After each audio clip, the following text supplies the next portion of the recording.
maybe wasn't the best way to win 2 of 3, but that's what the Mets did north of the border as they take down the Toronto Blue Jays in a 3-game series. This is episode number 40 of the Queen's Connection, a production of Patton Sports Creative. I am your host, Andrew Patton, joined by the co-host Corne Hogeveen. And Corne, it was, like I said, maybe not the most direct way to win 2 of 3, but the Mets do win 2 of 3 against the Toronto Blue Jays. Yeah, at this point of the season, I don't care how they win if they just have to win, and they did.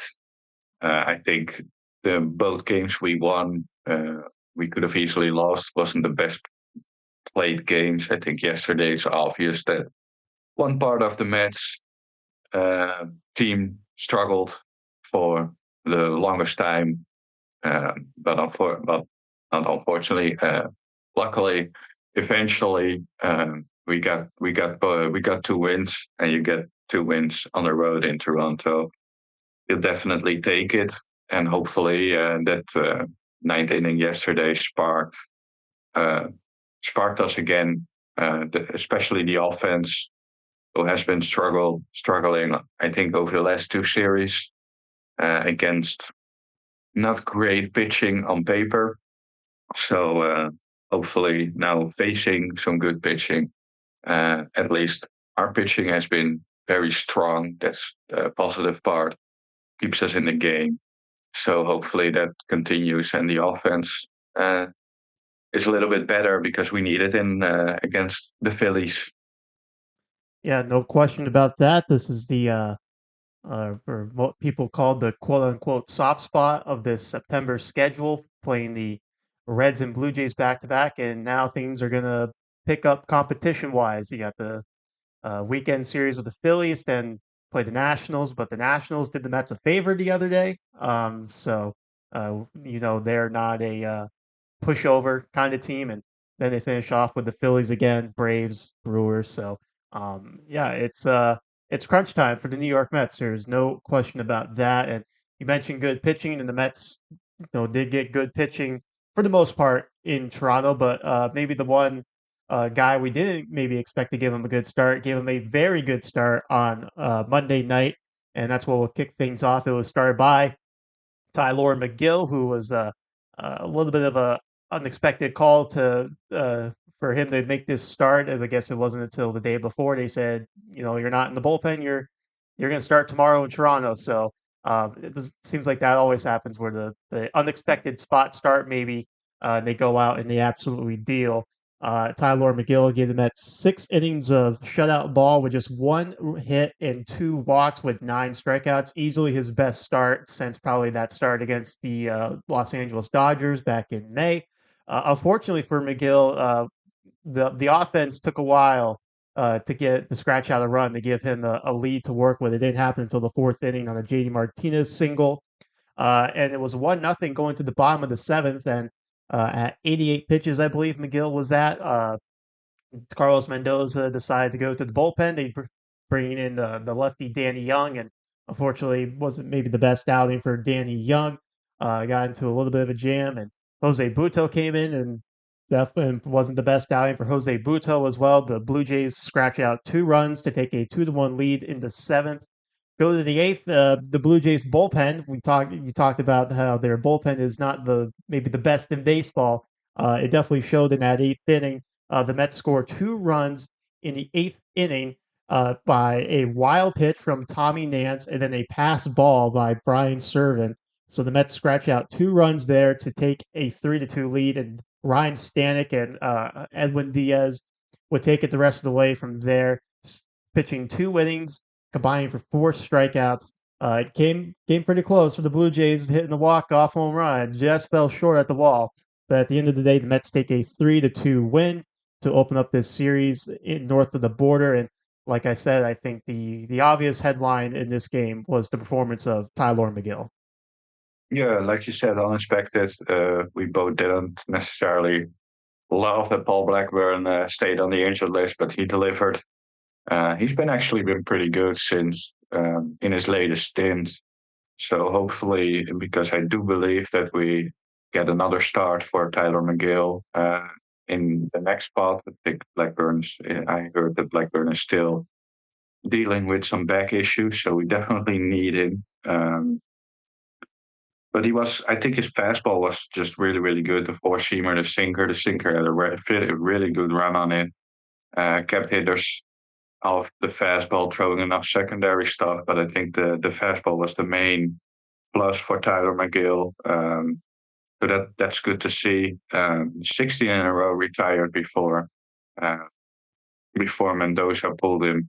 And I saw a lot of people being mad at Mendoza for pulling Megill, but I also think that it's just not that Tylor Megill is in the trust level as guys like Severino, David Peterson, Sean Manaea, to be out there for that seventh inning. I think at that point they saw a good spot for Danny Young to come in. Obviously, it didn't work, uh, and they thought, well, this is just a great outing for Tylor Megill. Let's end it on a high note. It's also good for Tylor Megill for his confidence, and I also think it's part of the reason that it was just a 1-0 lead. I think if the lead was a little bit stronger, I think Megill would have stayed in.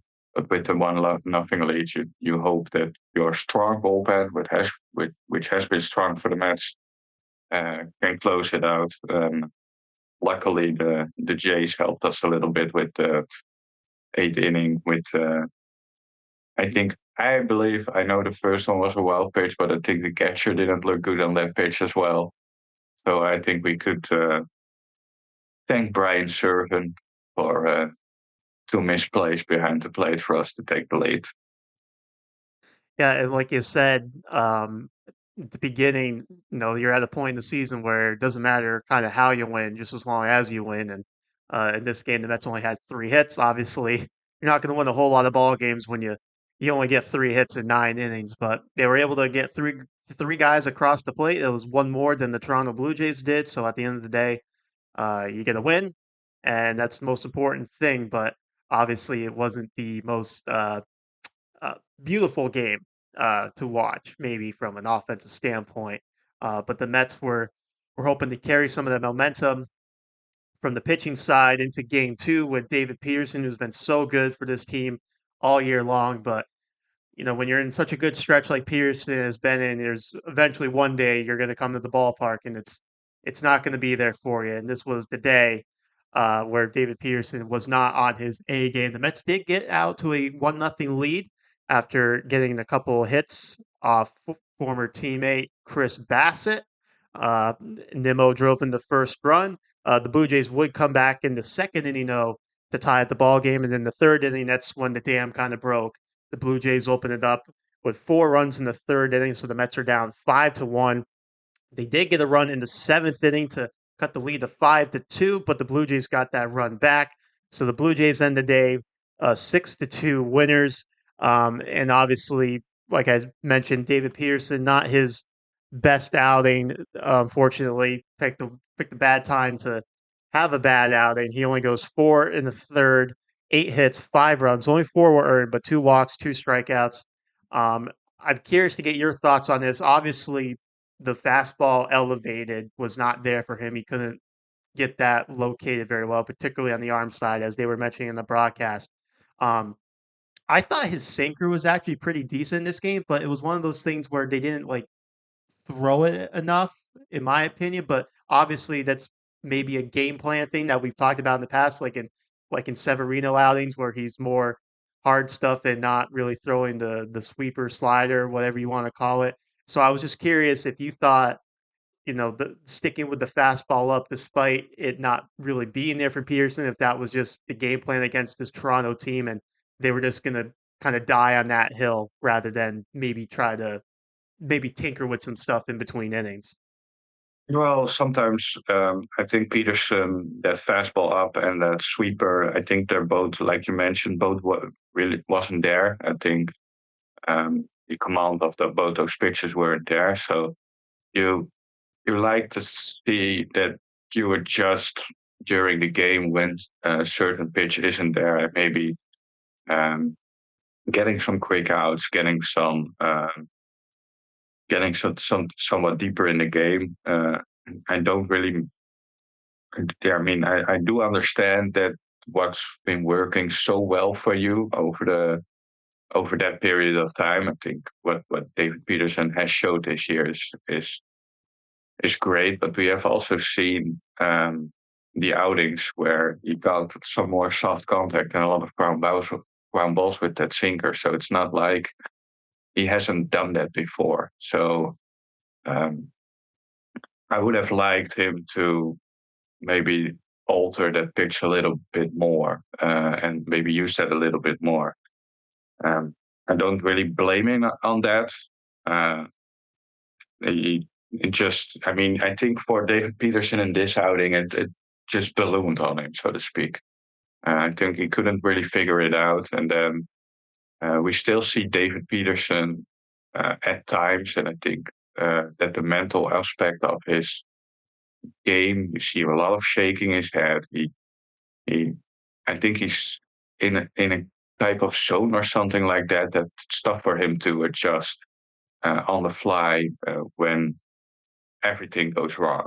Uh, because not only Dave Peterson didn't pitch well, obviously it wasn't all helped by his defense behind him making some errors and some sloppy defensive plays. So uh, maybe that was part of his outing that he's just wasn't able to adjust on the fly this time. Yeah, you mentioned the sloppiness in this game, and it was definitely an all around sloppy game. There were some times when the Mets did get some base runners on, they couldn't capitalize. Obviously, the play in the field, you think of the Vientos error, and obviously the Peterson glove flip to first. Um, the just kind of a really, I don't want to say uninspiring effort, but it was just kind of like they found Yeah. every way to, be sloppy on both sides of the ball in this game, and obviously it cost them in this game. There's something else I'm curious to get your thoughts on. Obviously, before Monday's game, I think everyone knows this by now. The Mets acquired Eddie Alvarez from the Boston Red Sox, just a minor league deal, and they made the swap with Eddie Alvarez and Pablo Reyes. And Eddie Alvarez did get to start in game two. And there were some people I think that were not or were found the move interesting to start Eddie Alvarez in a pennant chase or a wild card chase. This was obviously a game where the Mets wanted to load up as many left-handed bats in the lineup going up against Chris Bassett.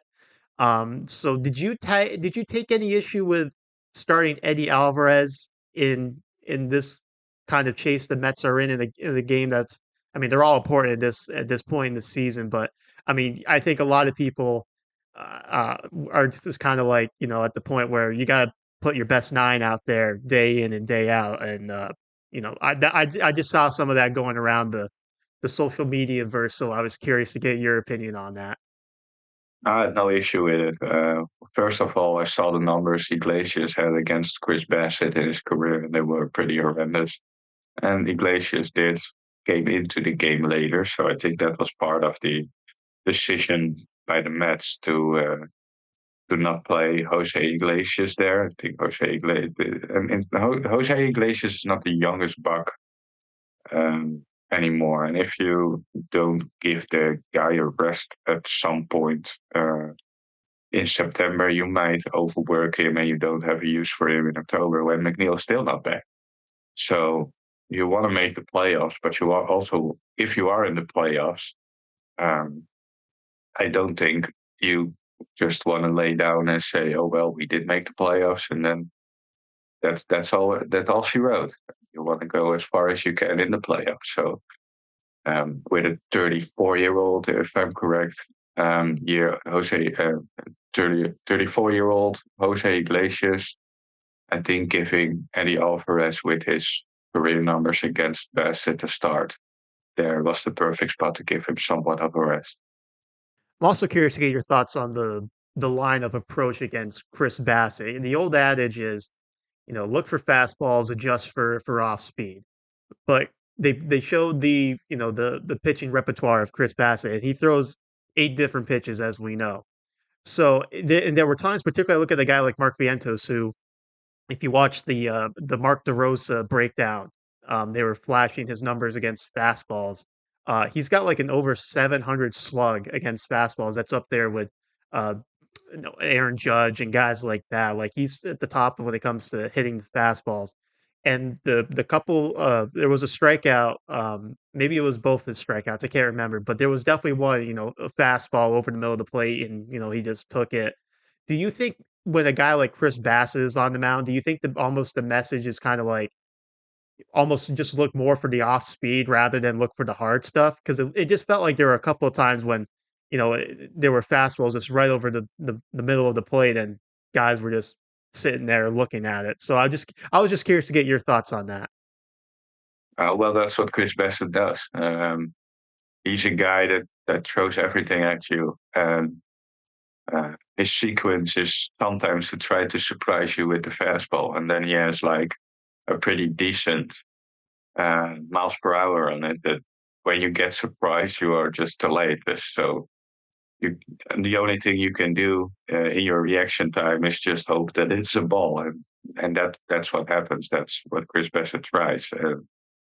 So I don't necessarily think it's a game plan to look at the secondary stuff for Chris Bassett because I do think that the fastball, or at least fastball shaped pitches, were the most of any type of pitch he throws. It's not like he's more slider heavy than or curveball heavy than fastball heavy.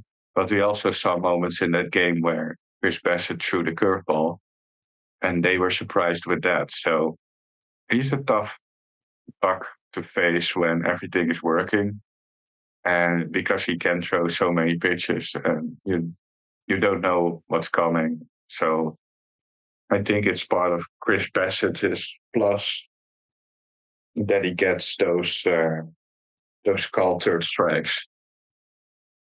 Yeah, it was something that the booth was also speculating about looking more for the off speed rather than the hard stuff against a guy like Chris Bassett. So, like I said, just wanted to pick your brain on that because I know you probably had an opinion on it, and um, yeah, obviously, Not necessarily, but I mean, not like a passionate opinion, but I know you probably have like a some thoughts on the subject and whatnot, and um, so obviously the Mets lose game two. They were hoping to win game three and head back to the United States of America with more wins than losses under their belt in Toronto, and a good pitching matchup with Sean Manaea and Bowden Francis, excuse me.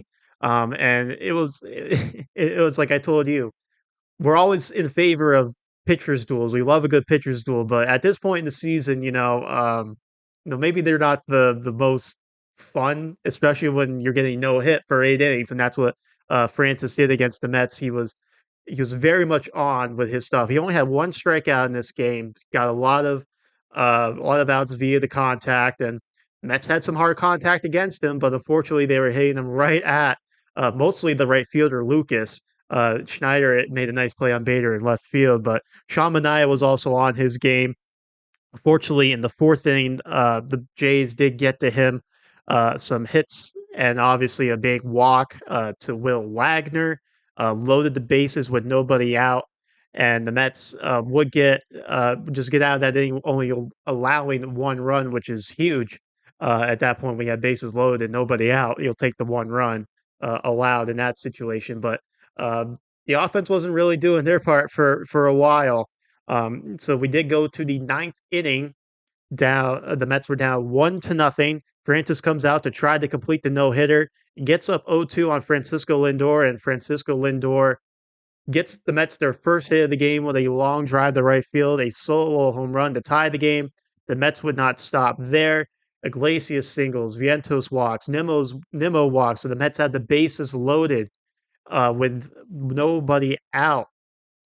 And Pete Alonso, who has struggled so much with these RBI situations, he gets a sac fly to give the Mets the lead. The Mets would continue to move on with a Martinez walk, Marte with a big sac fly. On the ball, not hit very deep, but the Mets pinch ran Eddie Alvarez for Mark Vientos, so that was the key there to score on that play. And then how about a guy who needed a home run badly, Francisco Alvarez, dead center, a 3-run shot. The Mets are up 6-1. That is what they would do in the ninth inning to get those 6 runs on 4 hits. The Mets would turn to Ryan Stanek in the ninth. The Jays did scratch out a run. They made it interesting. They got it to a safe situation where Edwin Diaz had to come in, but he threw just one pitch on a fly out to end the ball game. So the Mets win it 6-2. You talk about a game you probably don't really deserve to win for the majority of, and this was that one. But the ninth inning, the Mets played like a team that deserved to win. And obviously, there's so many directions you could go in this game. You could go with the offense being no hit for 8 innings. But I think obviously we're going to talk about how good Sean Manaea was yet again. 6 and 2/3, 3 hits, 1 run, which was earned, 4 walks. Maybe not the best in that category, but 8 strikeouts in this game. It's what we've seen a lot from Sean Manaea of late, and he just continues to dominate on the mound. Yeah, he's turning into an ace. This time it was huge because you kept all the innings. You yes, we were no hit, but also you were just down 1 run, which the kudos to Manaea and also to Garrett and Danny Young in keeping us close to have that sixth inning, and ninth inning, excuse me, 6 run ninth inning. So yeah, that's it was just so important to I knew that if there was one moment where one big moment, I think Keith said it in the eighth, one swing and you're back in the ball game, you're tied. Didn't feel like that obviously when you get no hit, but yeah, it's always close. So if you were down 3-0, I bet this sixth run inning would probably not have happened for some reason. But being down 1-0 and seeing that Lindor home run, it sparks a plug. And the Mets just go on and think, oh well, now they're us. And again, by the way, the bullpen. I think Bowden Francis was awesome, and Chad Green came in and just messed that up completely. So another time, when we said before this series started, what we didn't do well is get the starting pitcher out early in this game because he went 8 innings. But what we did do well was getting to the bullpen in a very small amount of time. So, but Sean and I are great to see. He was able to just, like I said, keep us close, and that's very difficult because I think early on, and we all noticed that Bowden Franson was on his game. The Mets also didn't have some luck. I think early on, we said that yesterday we had some bad at bats. In the middle, we had some better at bats, but not the results. And then I think the eighth inning, if I'm correctly, those at bats were that you thought, not going well now. Quick at bats, quick outs, soft contact. But then the ninth inning with the top of the order, bingo. Yeah, that I think I texted you that those 8th inning at bats were uninspiring. I think was the word I used. The first pitch swing of Marte and Alvarez, and Winker pinched it and got a couple pitches, but yeah, a lot of mostly a lot of soft contact. The Mets did hit some hard contact in the middle, but like we said, just weren't finding the open grass in the ballpark. But the Mets do get a 6-2 win, and obviously it was sparked by Lindor's home run, who continues to really come up clutch when the Mets need him the most. I once, there were people talking about the Mets if they're the most clutch team in Major League Baseball. I don't know if they're the most clutch team. I think there's a team in Arizona that might have a case to be made there when some of those comebacks that they've had this year and whatnot. But Francisco Lindor is easily the most clutch player on the Mets team, in my opinion, and continues to come up big when the team needs him. And I mean, he's trying to chase down Shohei Ohtani for an MVP. Um, I mean, like we've had that discussion before. We shared our thoughts on that, but I mean, Francisco Lindor just continues to lead by example for the New York Mets because he hit the home run and his teammates followed his way there in the ninth inning to scratch out 5 more runs. And I mean, really it's Francisco Lindor's team, no doubt about that. Yeah, definitely. I would say that JD Martinez, although his overall numbers aren't great, he comes up in the clutch. He does his work when with runners on scoring position, 2 out situations. He's very good at those. So, but Lindor obviously, I think that home run was just desperately needed. You could argue that if he doesn't do something there, uh, we weren't sitting here talking about a 6-2 win. We maybe would have sit here and talk about getting no hit. So it's a complete vibe difference that ninth inning. Still, we were no hit by eight in 8 innings. So still, that's not something I think lightly of. Still a showing of the offense, but it also could spark a plug in and going to a very difficult series in Philadelphia where we're gonna face some tough pitchers. I know the Saturday game is a call up, if I heard correctly. So um, it's huge. It could turn out to be a huge home run, and it's not the first time that Francisco Lindor this year has come up in a huge way for this team um, to or get a streak going or um,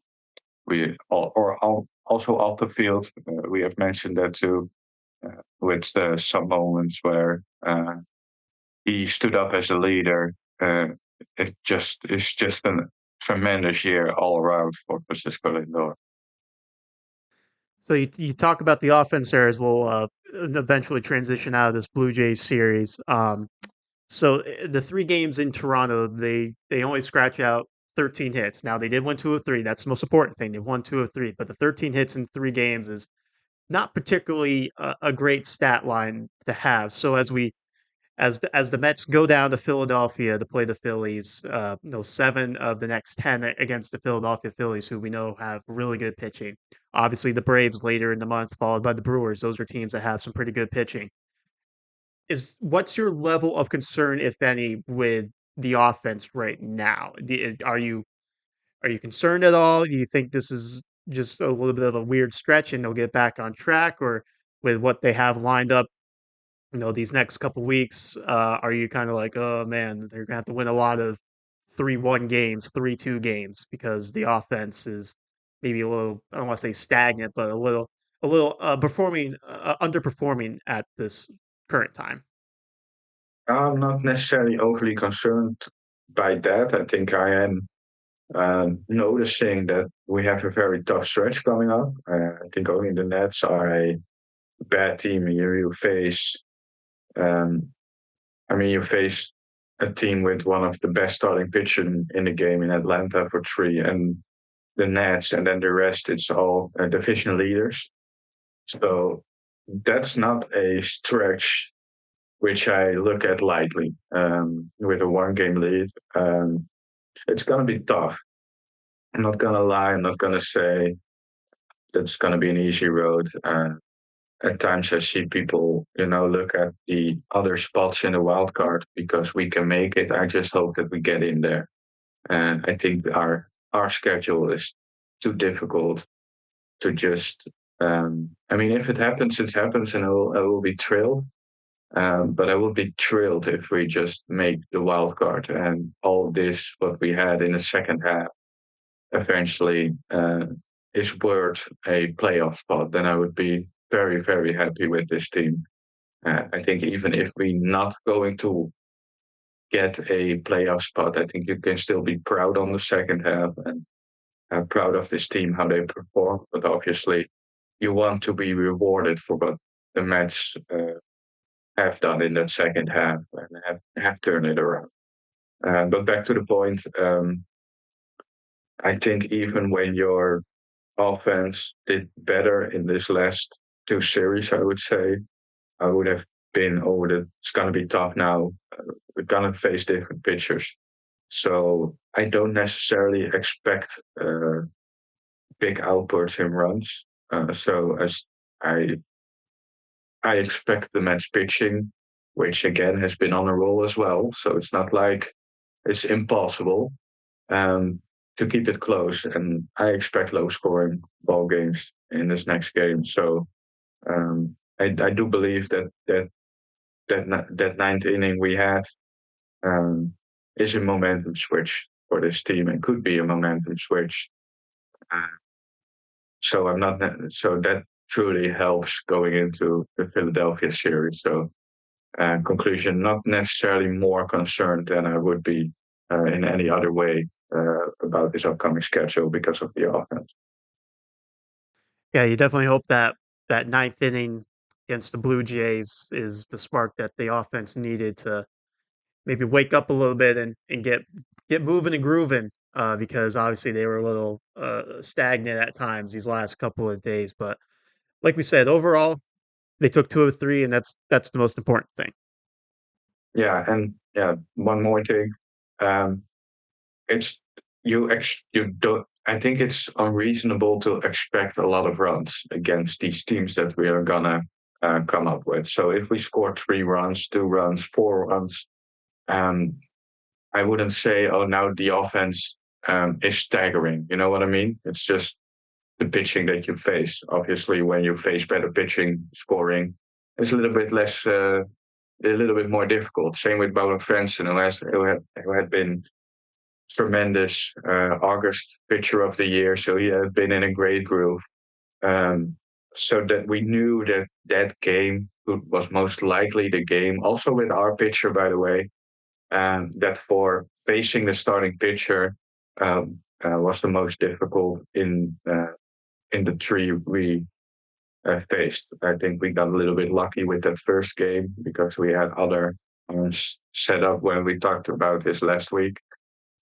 So eventually those arms were a little bit lighter, I would say, with Bassett and a bullpen game on Monday. But then Bowden Francis was definitely the one that was the most difficult.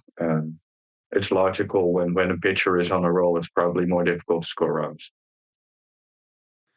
No question about that. And the Mets, so we take a look at the National League wildcard standings on the morning of September 12th. They are in sole possession of the third spot thanks to the Washington Nationals, who beat the Atlanta Braves last night. So the Mets are 1 game up on the Braves. And the Diamondbacks are now a half game in front of the Padres for the top wild card spot, as the Padres lost last night and the Diamondbacks won. So the Mets are game and a half back of San Diego for the second spot and 2 back of Arizona for the top spot. So it is still a tight race all around, but like you said earlier, it's just find a way to get into the dance, and that's the direction the Mets have to go in. And all 4 of these teams I mentioned are off today, so no ground will be made or lost tonight for the Mets. So that is what's going to be going. This is what the picture will be going into Friday night against the Philadelphia Phillies, and we'll get to that as well. But even though low A and high A in the minor leagues, their seasons are all over. There's still some minor league baseball happening at the upper levels between Double A Binghamton and Triple A Syracuse. And I know there's some guys in Binghamton that had a pretty good night last night. So with that, I'm going to hand it over to Mr. Corne Hogeveen for the minor league. Well, now it'd probably be closer to an actual minute with them. That will be quick. I hope I mentioned the same guys that you said that had a good day in Binghamton yesterday. So let's start with Tuesday on Binghamton. Ryan Clifford went 2 for 4 with his 17th home run of the year, driving in 2 in a 4-3 win. Ted Williams and Jeremiah Jackson went 2 for 4 in the win, as Luis Moreno was strong over 5 innings of 1-1 ball. The run allowed was unearned as he allowed just 3 hits and 1 walk with 6 strikeouts. And Wednesday, Kevin Parada went 2 for 4 with his 11th home run and 3 runs batted in as the Ponies won 8-4. Has been a major struggle for Parada, so everything right now is a bonus. Jed Williams had another 2-hit day with a double and RBI. Jonathan allowed 3 runs over 3 1/3, walking 4 and striking out 5. Justin Lawson, who had a tremendous season in Brooklyn, made his Double-A debut with 1 2/3 scorers with 3 strikeouts in relief. Eduardo Herrera, also promoted after Brooklyn and in that year did allow 1, but also struck out 2 in the win. Syracuse, there was a completion of a game on August 11th. Suber struggled in the completion of the game after the Megill start. Suber allowed 6 runs over his inning. Luke Ritter and DJ Stewart had 2 hit days in a loss for the Syracuse. Obviously, Megill and Stewart uh, had those days on August 11th, uh, but yeah, it had to be completed.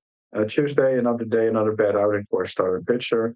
Now Tidwell again, who allowed 8 runs, 6 earned over 4 innings in an 8-4 loss. Carlos Cortez homered. On Wednesday, Syracuse got shut out in a 7-0 loss, collecting just 2 singles. Vessel started and allowed 3 runs over 4 innings of work in a loss. And I end this very quick minor league minute with a friendly reminder that the Mets are off.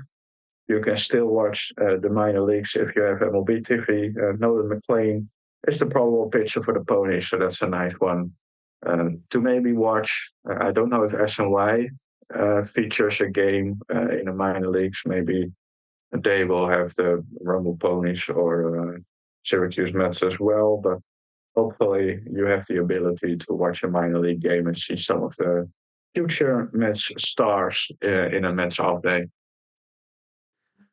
Easily the quickest minor league minute we've had this year. Easily. But Yeah, that's that's when you have 2 teams instead of 4, or at some point 7 with the Florida Complex League and Dominican Summer League. all right. Well, if St. Lucie or Brooklyn had decided to make the playoffs this year, it could be a little bit more lengthy one, but unfortunately they were not able to reach their postseasons this year. So I think they weren't necessarily close as well, yeah, by the way. no, no. So we're stuck with the ponies and the S Mets right now for minor league minutes, but there are still some pretty important prospects playing. Jet Williams back Definitely. at the with the ponies, and obviously Clifford Parada had a nice game the other night, and unfortunately, like you mentioned, the starters in Syracuse continue to struggle. So it's like we said in the last episode, they're probably just going to want to burn the tape on this season and move on to next year. Particularly guys like Vassell and Hamill and whatnot. So, but hopefully the Mets don't have to burn any tape on this season. Hopefully they're going to be creating more tape with a postseason run. But in order to do that, they're going to have to beat some pretty stiff competition, like you mentioned earlier. And now they have a weekend series with the Philadelphia Phillies that starts tomorrow at 6:40. That is Jose Quintana taking them out for the Mets, going up against Aaron Nola. And then on Saturday, it's a 4:05 first pitch. It's going to be Luis Severino for the Mets. It says TBD for the Phillies, but I believe they said Colby Allard on the broadcast yesterday is going to be the person who gets called up to make that start for the Philadelphia Phillies. And Sunday, 1:35 first pitch, Christopher Sanchez for the Philadelphia Phillies. Currently TBD for the Mets. That's either going to be Tylor Megill or David Peterson. They're still have to make a decision on that. And as of 10:05 in the morning Eastern in the United States, that decision has not been made. So we'll just have to continue to speculate who that might be. But like I said, the Mets got some tough competition coming up. So hopefully the offense got sparked a little bit in Toronto in that ninth inning yesterday. Hopefully they continue to pitch well in Philadelphia. So with that being said, we're going to pick our players of the series. Who is going to stand out on both sides of the ball? I had the pitcher last time that unfortunately did not go very well. So you can make fun of me all you want, blah blah blah. But this, you get the pitcher this time around. I get the batter. So we are a pitching podcast. So I am going to hand it over to you. Who do you have for pitcher of the series? Yeah, it's you make such a boring pick and then it still doesn't work out last week. So that's one thing I would like to mention here. I'm going with Jose Quintana. Jose Quintana has been on a nice roll since his terrible stretch in August. Last 3 starts were very, very good. I know he faces a tough lineup, but last time out he was just so fun to watch, and I hope and believe he can continue that with a good start against probably the best pitcher the Mets will face in this series. I think Christopher Sanchez had a great first half, but staggered a little bit in the second half. So we need Jose Quintana. Maybe if Nola is on, you need Quintana to do what Manaea did in yesterday's game and keep the game close. So am hopeful, and I believe that Jose Quintana is gonna continue the role he's on and give us a good game, another good game down the stretch. Yeah, it's probably the game you maybe feel the least comfortable about with the pitching matchup wise. So if Katana can match Aaron Nola, that's going to be huge because it's going to mean the Mets are in the ball game, and that's what they need. Two lefties probably they're going to face with Colby Allard and Christopher Sanchez.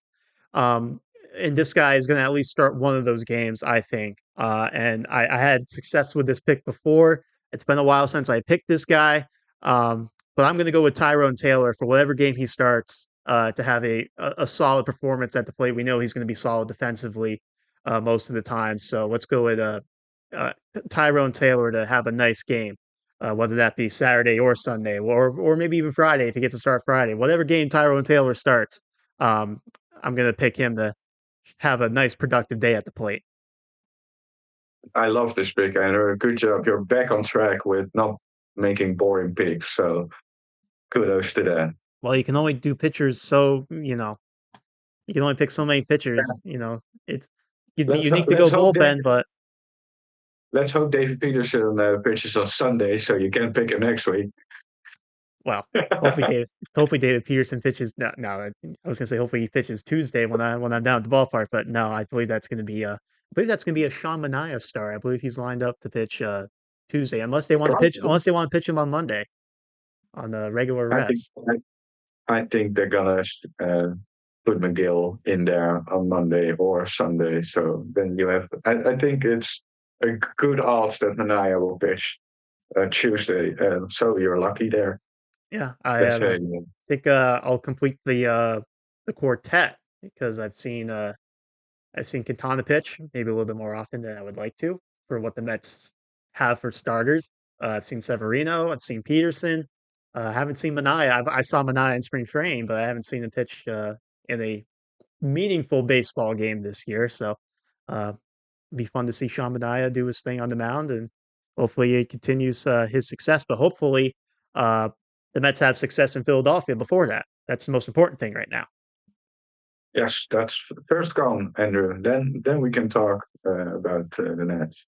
That's right. We'll have to get through the Phillies first, and hopefully we have a another positive podcast coming on Monday. So, and speaking of the Phillies, we have given away our last set of tickets for the 2024 season. Congratulations to Eli on Twitter.